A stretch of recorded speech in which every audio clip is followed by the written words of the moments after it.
Olá, aqui é o professor Tales, mais uma vez com o primeiro ano de medicina, no módulo 1, numa conferência, e o tema de hoje é regulação em saúde. Esse é um tema especialmente não tão fácil de conseguir material e entendimento sobre o que é regulação em saúde no nosso país.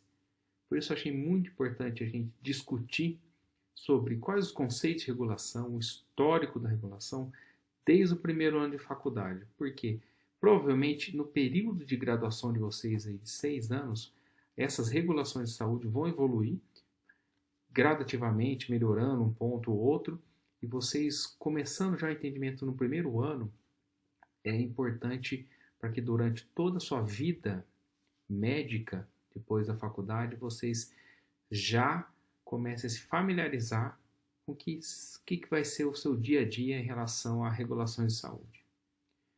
Para começar, a pergunta que todo mundo se faz nesse momento é: afinal, o que é uma regulação de saúde? E o termo regulação, ele tem diversas definições que nós vamos tentar sintetizar até o que seria mais ou menos a regulação em saúde no Brasil. Podemos citar, por exemplo, que regulação é um mecanismo de equilíbrio entre uma oferta e demanda, assim, literalmente um mercado que busca a disponibilização de serviços e recursos assistenciais adequados às necessidades da população. Ou seja, se você tem ofertas e demanda de serviço assistencial, você precisa de um ente que faça a regulação para que você não tenha muita oferta de algo que não é essencial e que você não tenha oferta para aquilo que seria essencial. Pensando dessa forma, o ente governo faz a regulação para que a oferta e a demanda seja adequada. Isso baseado no quê? Principalmente nos princípios norteadores do SUS. Parece fácil, mas não é tão simples. Existe uma quantidade de entes envolvidos nisso que não é tão simples assim de entender. Uma outra definição é sobre a ótica econômica clássica. A regulação ela pode ser caracterizada como uma intervenção, normalmente o Estado, o governo, uma intervenção estatal para corrigir falhas de mercado, utilizando instrumentos como incentivo financeiro de comando e controle. Tais falhas ocorrem quando as perfeitas condições de competição voltadas na lei da oferta e demanda não estão plenamente satisfeitas. Vejam, novamente a gente comentou sobre o que seria o controle do governo. Então, sim, regulação de saúde, pensa-se, quem regula a saúde é o governo, é a entidade governo. Uma outra definição é: a regulação é vista como um conjunto de ações, meio que dirigem, ajustam, facilitam ou limitam determinados processos para alcance de resultados, que podem estar relacionados à satisfação do consumidor ou atendimento das necessidades mais prementes de uma população. Veja, pressupõe-se, portanto, a existência de um sistema cujo funcionamento seja regulado a partir de regras e parâmetros. E tem as pessoas que executam e as que regulam. Então, a nossa regulação, propriamente dita, ela abarcaria o ato de regular, elaborar leis, regras, normas, ações, técnicas que asseguram o cumprimento das leis. Então, seja, regular é ter leis e controlar essas leis e ir modificando conforme a necessidade. Assim, para finalizar essa definição, o termo regulação é frequentemente usado quando se refere a serviços que funcionam sob a concessão do Estado para suprir necessidades da população. E, finalmente, assim, vamos fechar. O que é regulação em saúde? Acho que a melhor definição é dada pelo Ministério da Saúde e pelo Conselho Nacional de Secretarias Municipais de Saúde. Regulação é definida, então, como um conjunto de relações, saberes, tecnologias e ações que intermediam a demanda dos usuários por serviços de saúde e o acesso a esses. Fez sentido? Vamos lá. Temos a demanda de necessidade assistencial. Temos agora um governo que faz a regulação do que é ofertado. Então você começa a montar uma estrutura de raciocínio entre governo, prestadores, provedores e formas que isso acontece sobre a demanda assistencial da população norteada pelos princípios do SUS. Legal, né? Vamos lá. E tem um histórico nisso. Vamos lá para o histórico. Sobre o histórico da regulação em saúde, nós temos uma sequência, eu tentei montar uma sequência um pouco lógica e cronológica de como isso funcionou até os dias atuais. Entendeu? Então, assim, para começar, nós vamos falar sobre a criação do SUS em 1988. Novamente, a criação do SUS. Em 1988 foi criado o SUS. Então, quando você fala em regulação, nós temos que marcar que é algo que tem sido construído durante os anos. Então, vamos assim, colocar o marco 1988, criação do SUS. O que estava acontecendo, o que existia no país naquela época em relação ao serviço de saúde? Nós tínhamos já um parque instalado privado e filantrópico, principalmente na região do sudeste do país, com vários prestadores em média complexidade, em serviços hospitalares, em exames. Então, precisou-se, desde esse começo, estabelecer diretrizes que direcionassem esses prestadores também, privados, filantrópicos, para prestar serviço SUS, ou seja, dentro da política SUS, que é o foco da universalidade, integralidade e equidade que a gente tem buscado aí desde 1988. Ou seja, então lá em 1988 já se começou a se colocar os princípios do SUS e tentar utilizar o que existia já de parque instalado de assistência à saúde e promover um direcionamento para que esses serviços que estão prestando serviço SUS, privados, públicos, fossem direcionados para o bem-estar social, para os princípios norteadores do SUS. Então, lá atrás, em 1988, começou-se um processo para que a gente seguisse exatamente os princípios do SUS. De 1988, nós, na sequência, temos as leis orgânicas de saúde, de 8.080 e 8.142, já citado em outras conferências. Presta atenção muito como essas leis orgânicas foram regularizando e estruturando as atribuições no SUS.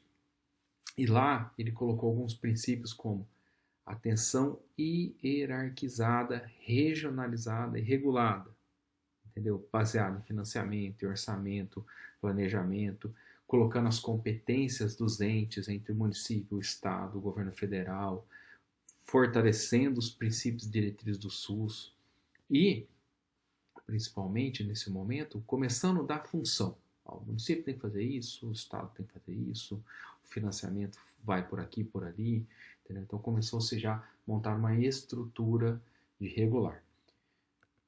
Depois das leis orgânicas de saúde, nós já podemos começar já propriamente dita para as normas operacionais básicas, tem a de 1993 e a de 1996, que são as normas, a NOB, né? Baseada em portarias do Ministério da Saúde.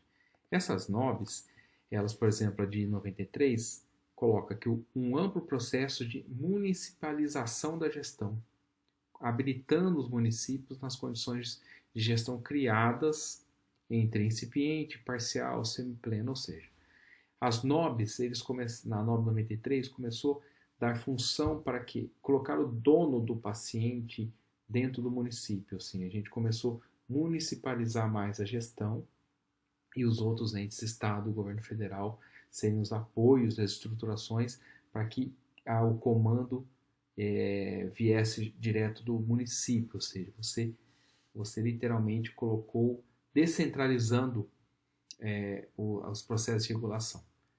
A NOB de 96 deu mais ênfase à municipalização no financiamento e no mecanismo de gestão do SUS e definiu o papel e a responsabilidade de cada esfera do governo na construção do SUS.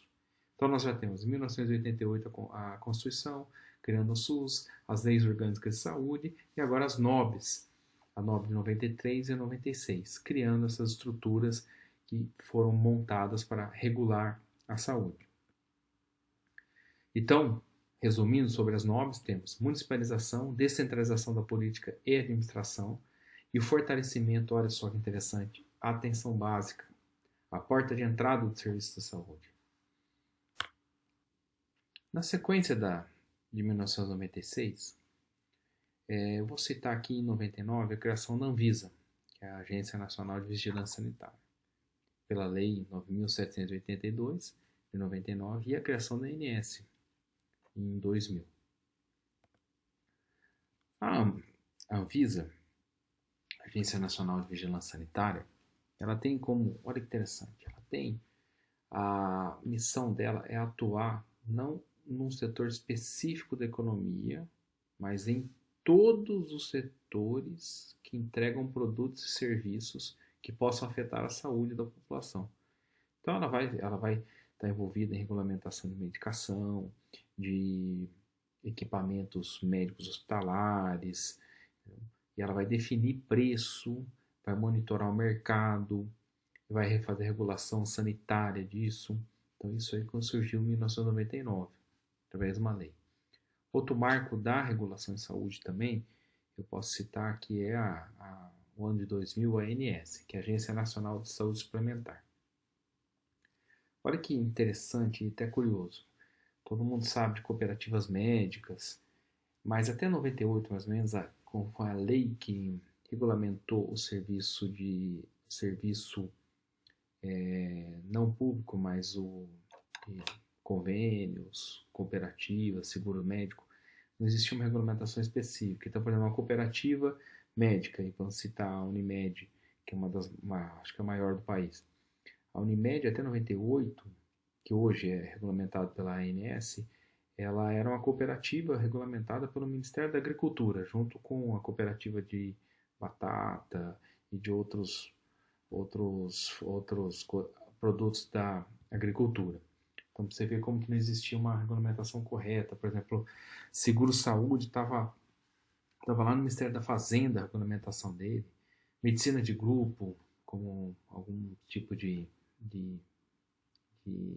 medicina suplementar, não tinha regulamentação até 1998. Então, em 2000 entrou também dentro da regulação de saúde a ANS para regulamentar e associar esses mecanismos de saúde para a população brasileira. Após a criação da ANS e Anvisa, em 99-2000, podemos citar um marco também importante que é a ANOAS, que são as Normas Operacionais de Assistência à Saúde de 2001 e 2002, através de portarias do Ministério da Saúde. Você vê que quando a gente fala a palavra que a regulação em saúde, ela é algo que foi sendo construído, e a gente pode colocar como marco aí a criação do SUS. Ela vem até os dias atuais sendo construído, parece que um tijolinho em cima de outro tijolinho, dentro de outra regulamentação, dentro de uma outra lei, dentro de decreto, dentro de portarias, ou seja, ela entrega literalmente a regra do jogo, né? Do que se pode fazer em saúde no nosso país. Ela regulamenta. Então, a ideia de regulamentação em saúde, ela é ampla. Ela é algo que regula literalmente o setor de saúde. NOAS, as Normas Operacionais da Assistência à Saúde, 2001 e 2002. Então, ampliou a responsabilidade dos municípios, que já vinha sendo responsabilizada, essa municipalização, aumentou a responsabilidade sobre a atenção básica, ou seja, nós temos o indivíduo e o conjunto que rege o indivíduo dentro da sociedade, em volta dele. Quem seria o responsável pelo bem-estar de saúde dele seria o município. E o município atua direcionando, indo nas outras esferas necessárias, tanto estaduais, federais, em relação à saúde dessa pessoa. E os estados, a gestão de média, o estado e a União, a gestão de média e alta complexidade no serviço público de saúde. Então, regulação, sim, mais uma vez citando, regulação em saúde, ela é uma entidade feita exclusivamente pelo Estado, através do Ministério da Saúde, da Secretaria de Estados, as Secretarias de Estados da Saúde do Distrito Federal e dos municípios, os municípios, as Secretarias Municipais de Saúde. Na NOAS ainda, nós temos as centrais de regulação começando a ganhar um pouco mais de força. Uma regionalização topográfica também, e em capacidade em volumetria mesmo de indivíduos e topografia, geografia da assistência à saúde. Um plano diretor de regionalização e investimento, programas pactuais integrados, micro-regiões, municípios sendo sede de micro-regiões, municípios sendo polo. Então, por exemplo, assim, nós estamos no estado de São Paulo, que é um gráfico das 17 regiões de saúde. Nós estamos na 6ª região de saúde, que é a região de Bauru.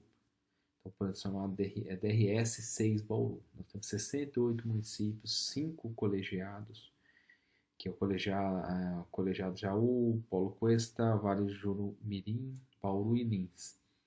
Com uma população e dados um pouco desatualizados, mas de perto de 1.600.000 habitantes, sendo um município com a menor população entre de 1.391 e a maior população 362.000 habitantes. Já tá, esses dados já estão um pouco desatualizados, são dados de 2009.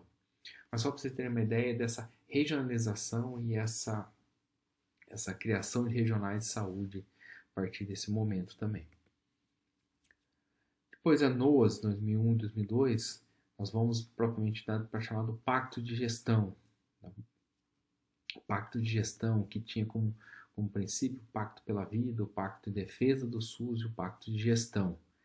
A partir de 2006 se criou o chamado Comissões Tripartite e Conselho Nacional de Saúde. Então essa comissão tripartite envolvendo municípios, Estado, governo federal, na tomada e na autorregulação desses serviços de saúde, baseado já no que se vem construindo nas funções de cada um desses entes dentro do sistema de saúde. Então, por exemplo, o Pacto de Saúde tem como finalidade principal a busca de maior autonomia para os estados e municípios no que tange aos processos normativos do SUS, definindo a responsabilidade sanitária de cada esfera de governo e tornando mais claras as atribuições de cada um, contribuindo assim para o fortalecimento da gestão compartilhada. Então, cada dia mais foi se municipalizando, deixando a responsabilização da atenção básica para o município, o governo do estado ganhando suas funções e diretrizes sobre essas regulações, o governo federal e a União também, e criando vários mecanismos legais sobre regulações dentro do processo todo de atendimento à saúde do brasileiro. Então, por exemplo, em 2006, no Pacto da Saúde, foi já se colocado a saúde do idoso, o câncer de colo de útero e de mama, a mortalidade infantil e materna, doenças endêmicas e emergentes, promoção de saúde, fortalecimento da atenção básica. E, dentre as ações do pacto, temos, mais uma vez, a descentralização, regionalização, financiamento, ou seja, solidificando, fortalecendo os processos de regulações da saúde. E a regulação propriamente dita da parte assistencial. Lembrando sempre, já nas outras conferências, sobre a participação social envolvida através dos conselhos municipais, estaduais de saúde.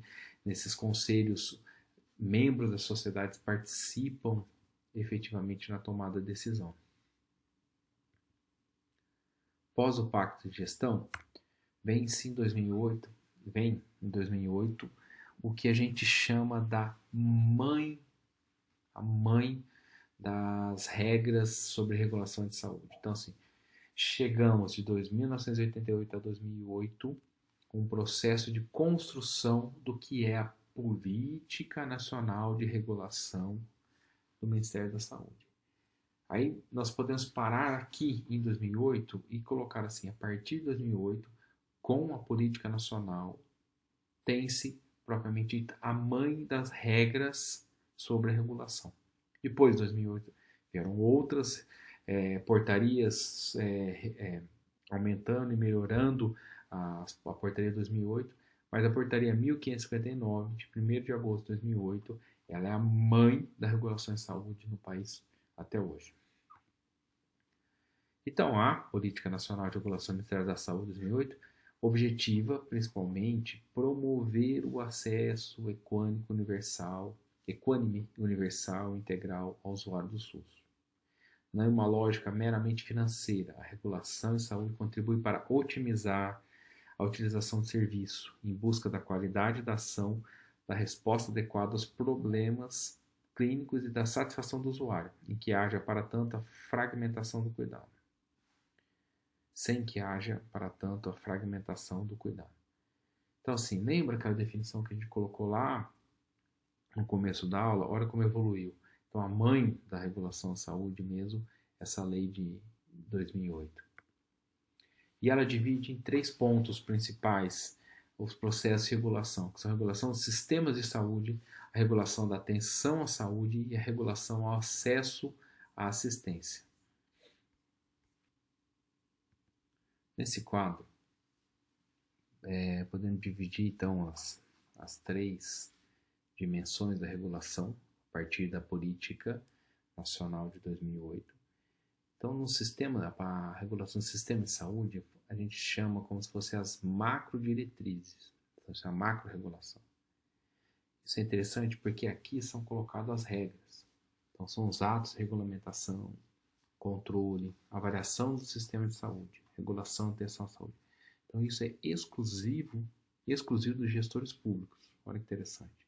Então, fazer regulação, você criar essas regulações, criar essas normas, fazer o controle, é exclusividade do poder público. Já na parte de atenção à saúde, você tem a produção da ação direta e ações diretas e finais da atenção à saúde. Nessa regulação de atenção à saúde, nós podemos ter prestadores privados e públicos. Então, por exemplo, são os hospitais, são propriamente dito os locais dentro da estrutura de regulação que são feitas a assistência mesmo do usuário. E o acesso à assistência e regulação assistencial, que também é exclusividade pública, são os complexos reguladores, que é o que se entende muitas vezes do que é a regulação. A regulação é muito mais amplo do que isso, mas esse ponto da regulação assistencial é que boa parte das pessoas entende como regulação em saúde. E o que a gente vem conversando agora desde o começo da aula, que a regulação em saúde ela é muito mais ampla. Ela envolve muitas normativas, muitos entes que fazem toda a parte regulatória. Dentro da Política Nacional de Regulação, nós temos a regulação assistencial. Dentro dela, que você vai ter os complexos reguladores para urgência, para consultas, para direcionamento da média, alta complexidade, etc. Entendeu? Então, assim, acho que, vamos lá, 2008, como eu falei, a Política Nacional de Regulação, ela tem suas bases, e nessas bases, uma delas, a parte propriamente dita assistencial, nós temos a regulação e os complexos reguladores. Para finalizar o histórico dessa regulação de saúde, eu cito em 2011 o Contrato Organizativo de Ação Pública, Decreto Federal. Decreto 2008, que ganhou poder mais do que só uma portaria do Ministério da Saúde sobre os processos de regulação em saúde do país. Então, com o COAP, né, o Contrato Organizativo de Ação Pública, nós temos, por exemplo, a Relação Nacional de Ações e Serviços de Saúde, as RENASES. Nelas, eu vou citar daqui a pouco um pouco mais detalhes, tem-se mais diretrizes, estruturas para você fazer regulação em saúde. Você tem a Relação Nacional de Medicamentos Essenciais, o RENAME, o Mapa de Saúde, o Planejamento Integrado das Ações e Serviços, regiões de saúde, novamente, articulações interfederativas e o contrato organizativo de ação pública em saúde. Nós temos um decreto agora. Componente desse decreto do COAP, nós temos, por exemplo, RENASES, são as Relação Nacional de Ações e Serviços de Saúde. Nas RENASES, nós temos ações de serviço de atenção básica primária, ações de serviço de urgência e emergência, ação de serviço de atenção psicossocial, atenção ambulatorial especializada, atenção hospitalar, atenção de serviço, ações de serviço de vigilância em saúde. Ou seja, como diz a charge aqui, né? O problema muitas vezes agora é o seguinte: como boa parte das coisas que acontecem no nosso país, nós temos muito boas leis, e diretrizes e normativas e processos regulatórios. O que não acontece é a gestão e o cumprimento disso, né? Ou seja, não se cumpre exatamente o que está se proposto. Ou seja, regras do jogo, regras sobre a regulação estão todas estruturadas e muito bem estruturadas de 1988 até 2000. Assim, nós temos aqui, então, um fluxo cronológico da formação e da estruturação da regulação em saúde no nosso país, de 1988 até 2011, e podemos citar mais decretos e mais portarias regulamentando, porque a partir daí, com toda essa base estruturada, nós temos aqueles detalhes dentro de regulação cada vez mais se aperfeiçoando. Então, por exemplo, quando você fala muito o conceito de atenção básica, é a porta de entrada, é uma das portas de entrada do usuário para todo o sistema de rede de atenção à saúde, onde tem os processos regulatórios de como você faz atenção à saúde e esses processos regulatórios também de fluxo entre essa rede. Então, a atenção básica é um nível do sistema de serviço que funciona como porta de entrada. Ele atende às necessidades e problemas de saúde da pessoa, não só apenas para a enfermidade, mas a longo tempo. Isso é municipalizado, fornece atenção para todas as condições, coordena ou integra outros tipos de atenções fornecidas em outro lugar ou por terceiros. Então, você tem um paciente e a atenção básica, o núcleo de medicina da família, uma unidade básica de saúde, ela tem o cadastro desse paciente. Esse paciente ele precisa ser operado no cirurgia cardíaca no hospital terciário. Nessa unidade básica é onde você vai ter o processo de saúde desse paciente. Então ele vai chegar ao teu serviço terciário através da rede de regulados, complexos reguladores, vai ser operado, por exemplo, uma cirurgia terciária, ele vai retornar até a atenção básica, muitas vezes vai precisar de um acompanhamento de média complexidade, ele vai continuar indo e voltando, mas a diretriz, ou seja, o local que vai cuidar desse paciente como uma coisa mais global, será em nível municipal em atenção básica. Então, a atenção básica acorda problemas mais frequentes da comunidade, oferecendo serviço de prevenção. Então, aquela comunidade específica daquela unidade básica, você detectou um problema de saneamento importante que precisa ser levado às autoridades, precisa ser mexido, ou uma prevalência de doenças mais específica, ou por assim só. Então, quanto mais você descentralizou aquele cuidado e cria mecanismos para que o paciente que está descentralizado, ou seja, está lá no local mesmo, mais perto da moradia dele, ele consegue ter acesso até o nível de um transplante, até um nível extremamente sofisticado, terciário, quaternário de atenção, e depois retorna ali, e aquela equipe teria condições de entender todo o processo de doença e saúde do paciente, o bem-estar, o princípio do SUS. Então, a atenção básica integra a atenção quando existem múltiplos problemas de saúde. Ele conecta isso e organiza e racionaliza todos os recursos, tanto básicos, especializados, direcionados para a promoção e manutenção da saúde. Veja o sentido disso. Unidade básica, município coordena dentro daquele indivíduo todos os pontos onde ele vai ser tratado. Aí, como a gente vem citando, e a base toda de regulação em saúde está montada, é solidificada, construída. Então, por exemplo, para atenção oncológica, nós já temos regras específicas, temos lei. Por exemplo, um paciente com neoplasia maligna tem direito até 60 dias depois que diagnosticou de começar o tratamento. Isso é lei. Importante isso porque conforme tem uma lei específica para para esse conjunto de patologias oncológicas, nós temos necessidades tanto tripartite do município, do estado do governo, e do governo federal de estruturar que essa lei seja cumprida. Entendeu? Então, veja, estruturamos os processos de regulação de saúde, solidificamos eles com decretos e com leis, e agora, especificamente, nós conseguimos correr atrás de grupos de doenças específicas, até com leitos próprios, como o câncer. E você vê, como você tem lei, descumprimentos à lei, sujeita o gestor a responsabilidades e penalidades administrativas, ou seja, então o secretário municipal de saúde, o secretário estadual de saúde e o ministro da saúde tem, muitas vezes, capacidade de ser responsabilizado quando não se cumpre essa lei sobre esse conjunto de doenças.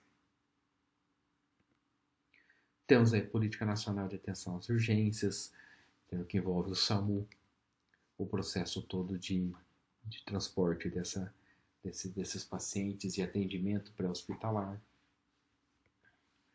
Temos, então, quando a gente uma visão mais ou menos do que é esse quadro, assim, muito resumido, do que é um complexo, uma estrutura já em regulação, ou seja, um complexo regulatório do município, por exemplo, de Bauru. Então, nós temos aqui as portas de entrada à saúde, a unidade base de saúde, os núcleos de medicina da família e o pré-hospitalar. Essas portas de entrada encaminham pacientes para média complexidade, para os pronto atendimentos, tanto de baixa complexidade, média até terciária, que conecta a regulação desses pacientes para hospitais de alta complexidade. O nosso aqui em Bauru, podemos citar o estadual. E todo esse processo do paciente sair da modalidade básica de perto do município dele, chegar até um tratamento terciário, também uma conexão de volta entre esses entes de assistência, esses prestadores, baseado em complexos de regulação de assistência. Então, no estado de São Paulo, por exemplo, nós temos uma regulação estadual, que é o CROSS, vocês vão escutar bastante, que conecta muito desses prestadores de serviços do Estado com acesso às vagas pelo Núcleo de Medicina da Família, pelas unidades básicas de saúde. E faz o controle também, não só do número de vagas, quanto o processo de fluxo. Então, veja, tem-se uma rede, existem complexos de regulação para que esses pacientes circulem conforme a necessidade. Quando a gente volta para aquele princípio básico lá no começo da aula, que eu falava sobre a gente ter ofertas e demandas e um controle do Estado perante essas ofertas e essa demanda, e uma estrutura, uma base grande de regulamentações, normas, diretrizes para que isso aconteça. É claro que, infelizmente, nem tudo funciona conforme o esperado, mas a impressão que nós temos é que, dia após dia, esse processo de regulação vem melhorando e aperfeiçoando e dando instrumentos de gestão para que os governantes e os representantes legais consigam cumprir isso para a população. Quando a gente vê essa rede de atenção, por exemplo, que eu tenho nesse quadro, está faltando muita coisa aqui de vários hospitais. Eu coloquei bem resumido mesmo um complexo regulatório aí de fluxo na rede do SUS, mas que não dá para se resumir propriamente dito só com esse quadro. Outro ponto que acho que para a gente finalizar, nós teria que comentar é dever do Estado, faz parte de atribuições da União, do Estado e do município a regulação em saúde. Isso tem suas vantagens, porque ela consegue estar acima dos interesses econômicos dos grupos de prestadores de serviços privados filantrópicos, mas ao mesmo tempo também tem todos os seus defeitos por ser um sistema público e muitas vezes ter históricos aí de corrupção, de desvio de dinheiro, etc., que também não é uma grande vantagem para a população. Mas, lembrando, é um fato que o sistema de regulação, a regulação em saúde no país é pública, é do governo. E tem coisas realmente, assim, nós falamos, por exemplo, do câncer, nós falamos do transplante, por exemplo. Transplante, tem uma lei do transplante que fala, por exemplo, que não tem como alguém furar fila. Se alguém furar fila por algum mecanismo, seja privado ou público, ele está contra a lei, entendeu? Por exemplo, ninguém no nosso país pode vender sangue. Isso também tem uma lei. Entendeu? Então, mesmo que você vá a um hospital privado, entendeu? Pague consultas, etc., seu tratamento de uma forma privada, não tem como você comprar o sangue. O sangue é algo exclusivo de processamento e distribuição do governo, entendeu? Isso já evita, entendeu? Já só para imaginar o que seria a possibilidade de você conseguir vender sangue. Tivemos problemas como isso no passado, que então você vai doar o sangue, entendeu? Imagina se isso fosse cobrado, se isso fosse pago, entendeu? Se esse pagamento, como que isso não seria tão... Isso aconteceu no passado, problemas desse tipo aí de venda de sangue, de pessoas vendendo sangue, etc. Então, essas leis, essa regulamentação de saúde vem para isso. Bom, para finalizar, esse é um assunto que não se esgota aqui. Eu tentei só, de uma forma sucinta, começar a colocar vocês do primeiro ano dentro de um raciocínio macro e micro do que é a regulação em saúde no nosso país. Tudo bem? Muito obrigado a todos pela atenção. Dúvidas podem procurar meu e-mail e vamos em frente.